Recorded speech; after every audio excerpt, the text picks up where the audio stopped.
The sound wasn't what startled me. It was the silence that followed. A sharp clink of glass hitting ceramic. Then nothing. No gasps, no apologies, no movement. Just silence. I looked down.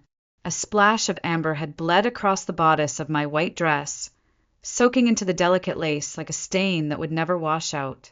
Across the table, the whiskey glass lay sideways in the appetizer tray, half cracked, still vibrating faintly from impact.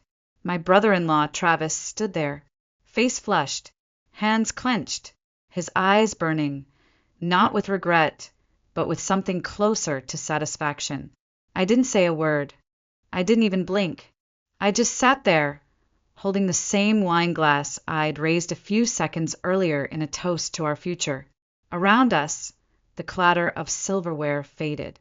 The waiter had stopped mid-step. Dylan's hand was still on the base of his cocktail. My mother-in-law's lips parted slightly, but no sound came out. Travis turned, muttered something under his breath, and stormed off into the night. It was supposed to be a celebration, the final note to a day I'd dreamed of since I was a teenager.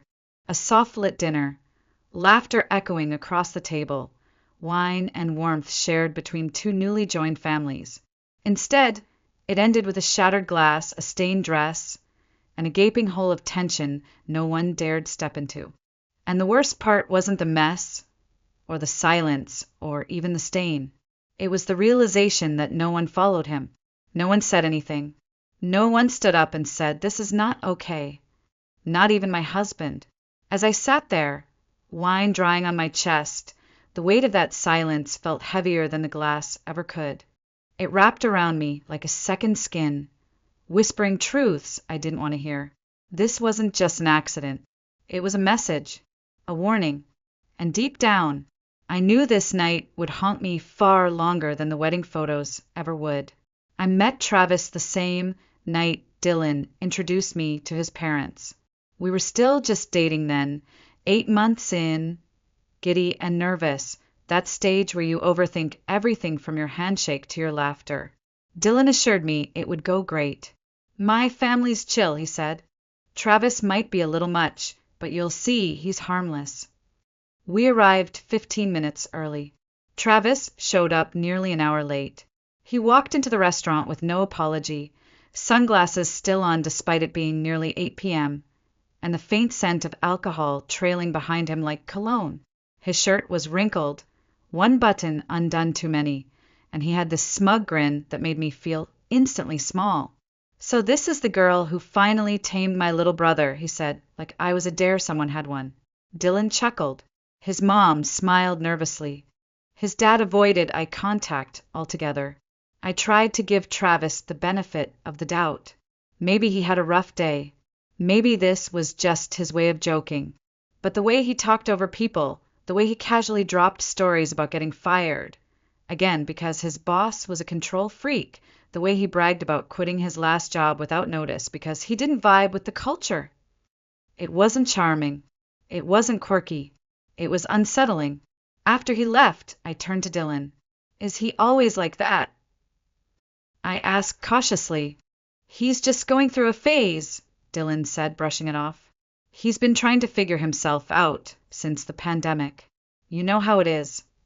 I didn't, but I nodded anyway. Later that night, in the car, I asked if Travis would be involved in the wedding. Should we ever get to that point? Dylan hesitated. Then he laughed. "Of course. He's family." That word, family.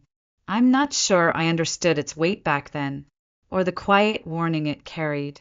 Because when people say he's family, what they often mean is, "We've forgiven him too many times to stop now." And what they never say out loud is, "You'll be expected to do the same." 3 weeks before the wedding, I found out Travis had once ruined someone else's.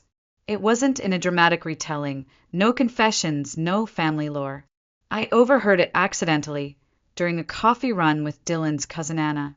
We were picking out flower samples when she joked, "At least this time Travis won't be blackout drunk and swearing at the priest." I stopped. "What?" She blinked. "Wait, no one told you? At Alicia's wedding?"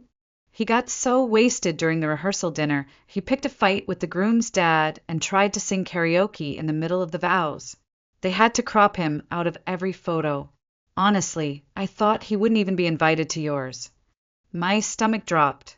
That night, I brought it up with Dylan. Calmly, carefully. I think we need to talk about Travis, I said. I'm not comfortable with him being around for all the events, especially the booze cruise. I know he's your brother, but this isn't just a hangout. It's our wedding. Dylan looked torn, but before he could speak, his mom cut in. We were at dinner with his parents, going over table placements. She didn't even let me finish. Sweetheart, Travis has had a hard year, she said. Losing his job, then his apartment. He's been trying. You can't exclude him from family events. That would just make things worse. But it's our wedding, I tried again. Shouldn't we be allowed to feel safe? To protect that space? Her eyes narrowed. You're marrying into this family. That means learning to embrace all of us, not just the convenient parts. I bit my tongue. Dylan didn't say a word. That night, I cried in the shower, not because of Travis, but because I realized something deeper, something heavier. No matter how much I loved Dylan, no matter how much we laughed or connected or dreamed together, I was marrying into more than just one man. I was marrying into his silences, his loyalty, his history, and worse, I was marrying into their excuses. The night before the wedding felt like magic. The kind that makes you forget the cracks, the tension, the quiet doubts curled up at the edge of your mind. Just for a few hours, everything shimmered. We were in Sonoma, surrounded by golden vineyards and autumn air crisp enough to make you reach for a jacket, but not enough to chill your bones. Dylan, his mom Linda, a longtime family friend named Sharon, and I decided to do a small bar crawl. It wasn't planned. That's what made it perfect. We laughed until our cheeks hurt. Linda danced with a stranger at the second bar. Dylan did an impromptu toast to future in-laws that feel more like old friends. And even I started to believe him. For the first time in months, I felt something loosen in my chest, something warm, easy, safe. Notably absent, of course, was Travis. He had declined the invite with a scoff. Tourist towns are scams, he'd muttered. Paying $15 for a shot? No thanks. No one pushed. No one argued. It was just expected. Like everything about Travis, his absence was somehow louder than his presence. But I didn't miss him. None of us did.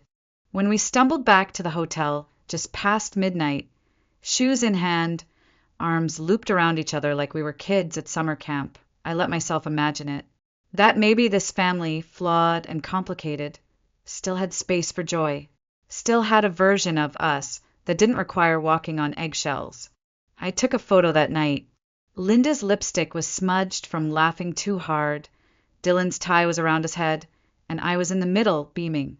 Later, I'd stare at that photo longer than I should have, trying to freeze that version of us in time, the one where everything felt almost right. Because the next night, Travis would join us, and things would never feel that light again. The next evening, the sky turned the color of champagne. Everything was set. The ceremony had gone beautifully. Sunlight filtering through the vines, vows that made even the grumpiest uncle tear up, and Dylan's hand in mine like a promise he meant to keep. We were married. We were finally here. That night, we decided to recreate the magic. Booze Cruise Round 2. Only this time, Travis came along. He showed up late, again, wearing the same wrinkled shirt from 2 days ago and a pair of scuffed boots that didn't match anything. His hair was unbrushed. His breath smelled faintly of cheap beer and something medicinal.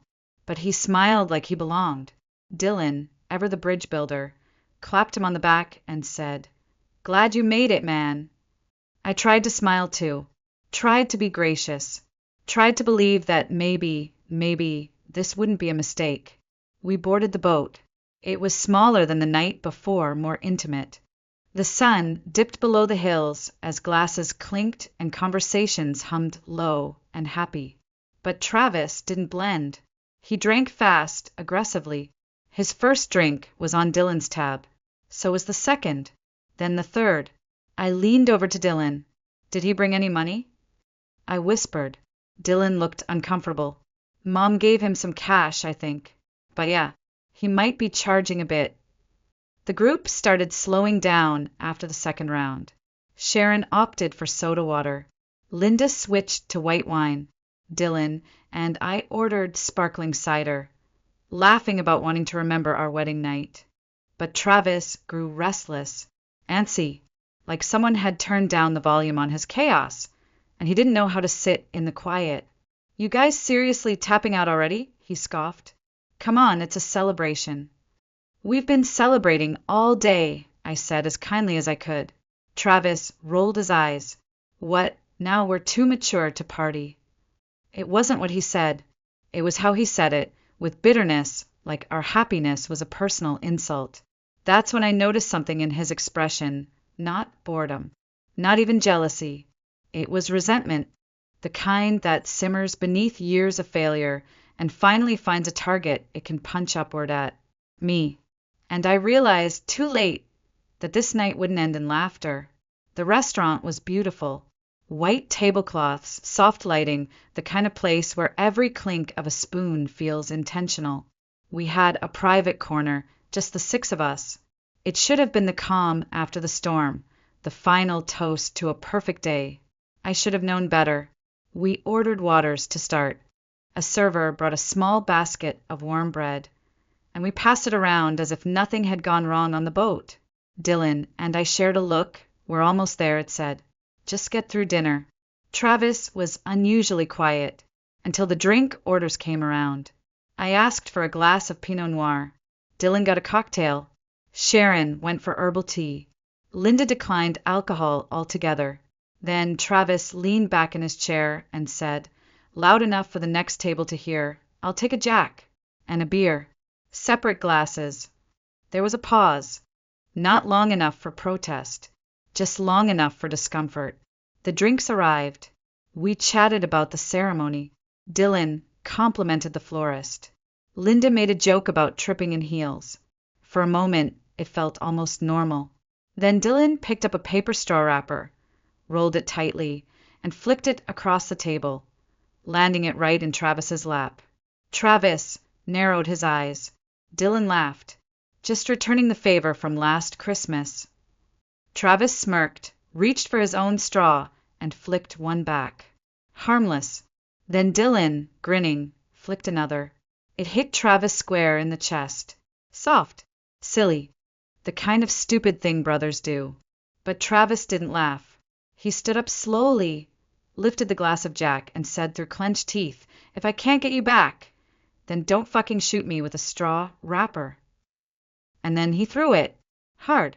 The glass spun across the table, crashed into the appetizer tray, and sent sauce, crumbs, and bourbon flying.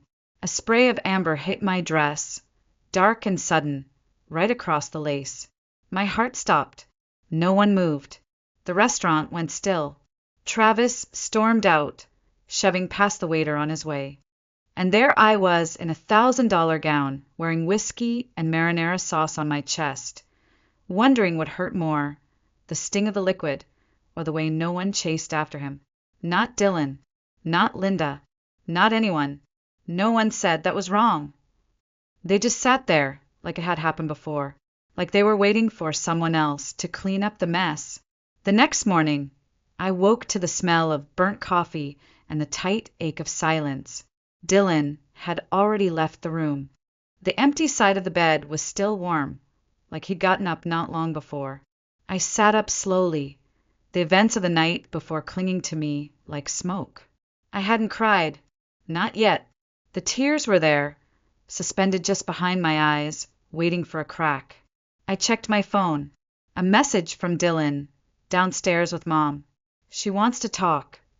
Part of me didn't want to go, but some small, exhausted part of me still believed there might be a reckoning, an apology, an acknowledgement that what happened wasn't okay. I found them at a small cafe 2 blocks from the hotel. Linda looked tired, older than she had the night before. Dylan had both hands around a mug of tea. eyes fixed on the tabletop like it held answers he wasn't ready to face. I sat down. No one spoke for a moment. Then Linda said, "I'm sorry, Camille. I truly am. You didn't deserve that." I nodded but stayed quiet. I wanted her to keep going. And she did. She told us the rest of the story. What had happened after Travis stormed out of the restaurant. Apparently, he hadn't gone back to the hotel. He'd taken the cash she'd given him for souvenirs and small drinks and gone drinking alone at a dive bar on the edge of town. He got so drunk that the bartender called Linda's cell around 3 a.m. and told her, "Either you come get him, or we're calling the cops." So she got out of bed, woke Dylan's father, who has chronic back issues and needs a brace to walk. Together, they drove into the dark to pick up a 32-year-old man who couldn't stand straight. But he didn't get in the car. No. As they pulled up, Travis bolted on foot through a back alley. He fell, rolled his ankle, lost his shoes, dropped his phone. Eventually, they found him curled behind a dumpster, crying and incoherent. They got him into the car and brought him back to the hotel just before dawn. I stared at Linda. She didn't cry. She didn't look angry. She just looked used to it. "I'm sorry again," she said softly. "He's not a bad person. He just struggles." I didn't say anything for a long time. I just stirred the cream into my coffee, watching it swirl and disappear. And in that moment, something shifted. It wasn't shock, or even outrage. It was resignation. This wasn't an incident. This was a pattern. And worse, it was a pattern they had all learned to live with. We flew to Maui the day after. It was supposed to be paradise. Golden beaches, candlelit dinners, the kind of honeymoon you see in bridal magazines.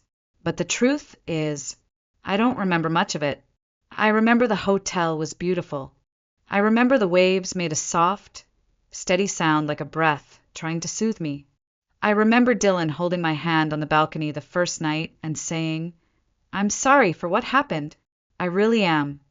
But I also remember how hollow those words felt. Not because he didn't mean them, but because they weren't his to offer. He hadn't thrown the glass. He hadn't shouted. He hadn't vanished into the night. But he also hadn't stopped it. Hadn't said a word when Travis walked out. Hadn't stood up when everyone else sat frozen. I didn't need him to say sorry. I needed him to say, "That was wrong, and I won't pretend it wasn't." Instead, we fell into quiet routines. Sightseeing, room service, beach walks where we talked about everything except the one thing we couldn't outrun. At night, I couldn't sleep. The sound of that glass hitting the table echoed in my ears like a metronome. The weight of the whiskey on my dress still clung to my skin, even after I'd changed. I hadn't sent the dress to the cleaners. It hung in the back of the hotel closet, zipped inside a garment bag untouched. Not because I'd forgotten, but because I couldn't bring myself to unzip it. Every time I looked at it, I saw more than a stain. I saw a moment where no one stood up for me. I saw the invisible line I wasn't allowed to cross. Don't make a scene. Don't push back. Don't expect fairness if it costs someone else their comfort. And I saw a truth I hadn't wanted to admit. I hadn't just married Dylan. I'd married into his silence, into a system that protects the loudest voice in the room, even when that voice throws things, even when that voice leaves bruises you can't photograph. A week after we returned, I wrote Linda an email. It wasn't angry. It wasn't emotional. It was calm, too calm maybe. I thanked her for the wedding gift. I said I appreciated how she tried to keep things together that night. Then I said what I hadn't been able to say in person. I need you to understand how that night felt for me. Not just the glass, or the stain, or the silence, but what it meant to watch everyone stay seated. What it meant to know that no one, not even you, said, "That was wrong." I told her I wasn't looking for drama. I wasn't demanding anything. Just clarity. Just one person to say out loud what I had carried alone for days. She replied the next morning, 4 lines. "I'm sorry you felt that way. Travis is going through a difficult time. And when you marry someone, you marry into their family. It's not always easy, but it's part of the commitment. I stared at the screen for a long time. I read it twice, 3 times. The apology wasn't really an apology. It was a redirection, a dismissal wrapped in politeness. And that last line, "You marry into their family," it hit me harder than I expected, because what it really meant was, you chose this. So now, stay quiet and accept it. But I didn't choose Travis. I didn't choose his tantrums, his rage, or the trail of broken moments he left behind. I didn't choose to sit at a table and pretend a whiskey-soaked wedding dress was just another accident. I chose Dylan. I chose love. And maybe that choice came with baggage. But I never agreed to carry it in silence. I never replied to Linda's email. Not because I was angry, but because I was done. Done justifying. Done absorbing. Done playing hostess to other people's chaos. I packed away the dress that afternoon, folded it neatly, stain and all, and placed it in a sealed box in the back of the closet. Not to forget it, but to stop fighting with it. Sometimes I wonder, was I too harsh? Should I have given that family another chance? Or is drawing a line the only way to keep yourself from drowning in someone else's mess?